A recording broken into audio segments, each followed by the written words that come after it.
chapter 18.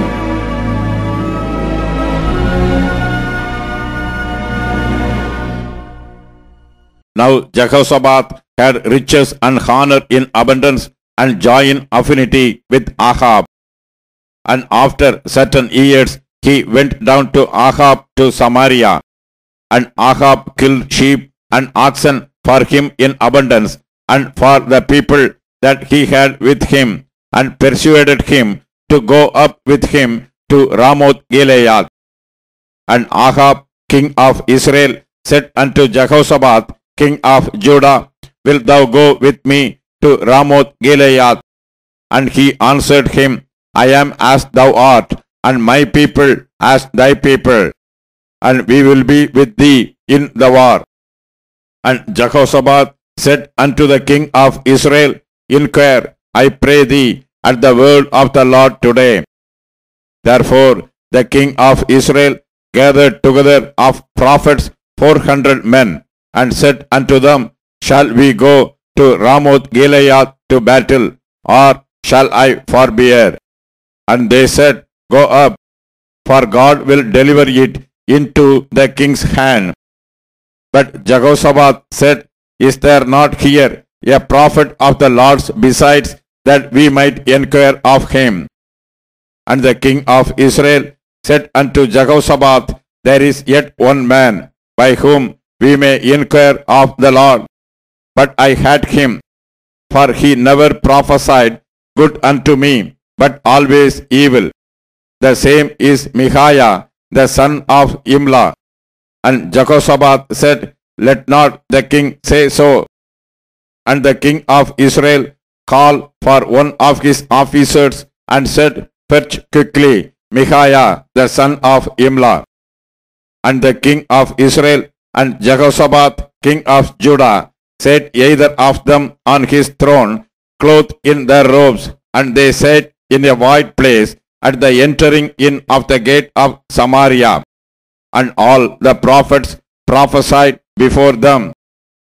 And Zedekiah, the son of Kenana, had made him horns of iron, and said, Thus saith the Lord, With these thou shalt push Syria until they be consumed. And all the prophets prophesied so, saying, Go up to Ramoth Gilead, and prosper, for the Lord shall deliver it into the hand of the king.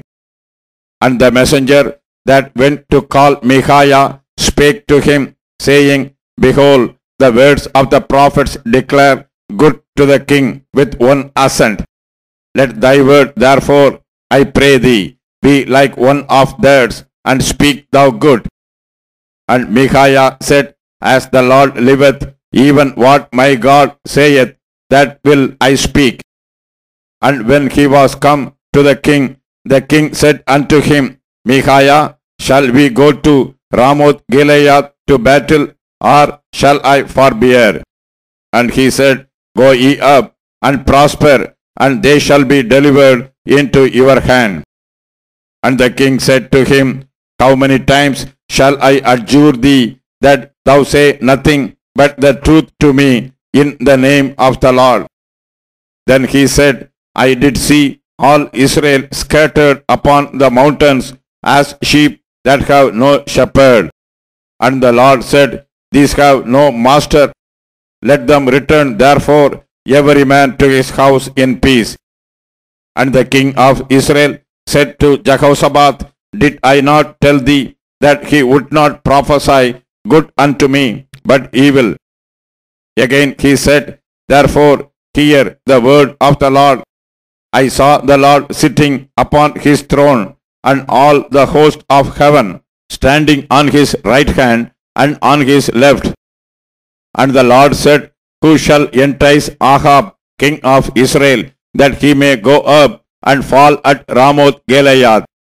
And one spake, saying, After this manner, and another saying, After that manner. Then there came out a spirit, and stood before the Lord, and said, I will entice him. And the Lord said unto him, Wherewith? And he said, I will go out and be a lying spirit in the mouth of all his prophets. And the Lord said, Thou shalt entice him, and thou shalt also prevail. Go out and do even so.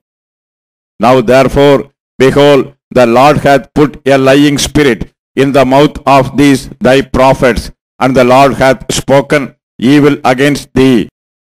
Then Zedekiah the son of Kenana came near and smote Micaiah upon the cheek, and said, Which way went the Spirit of the Lord from me to speak unto thee? And Micaiah said, Behold, thou shalt see on that day when thou shalt go into an inner chamber to hide thyself. Then the king of Israel said, Take ye Micaiah, and carry him back to Ammon, the governor of the city, and to Joash, the king's son, and say, Thus saith the king, Put this fellow in the prison, and feed him with bread of affliction, and with water of affliction, until I return in peace. And Micaiah said, If thou certainly return in peace, then hath not the Lord spoken by me. And he said, Hearken, all ye people. So the king of Israel and Jehoshaphat, the king of Judah, went up to Ramoth Gilead. And the king of Israel said unto Jehoshaphat, I will disguise myself, and will go to the battle, but put thou on thy robes. So the king of Israel disguised himself, and they went to the battle. Now the king of Syria had commanded the captains of the chariots that were with him, saying, Fight ye not with small or great, save only with the king of Israel. And it came to pass, when the captains of the chariots saw Jehoshaphat, that they said, It is the king of Israel. Therefore they compassed about him to fight. But Jehoshaphat cried out, and the Lord helped him, and God moved them to depart from him. For it came to pass that when the captains of the chariots perceived that it was not the king of Israel, they turned back again from pursuing him. And a certain man drew a bow at a venture, and smote the king of Israel between the joints of the harness.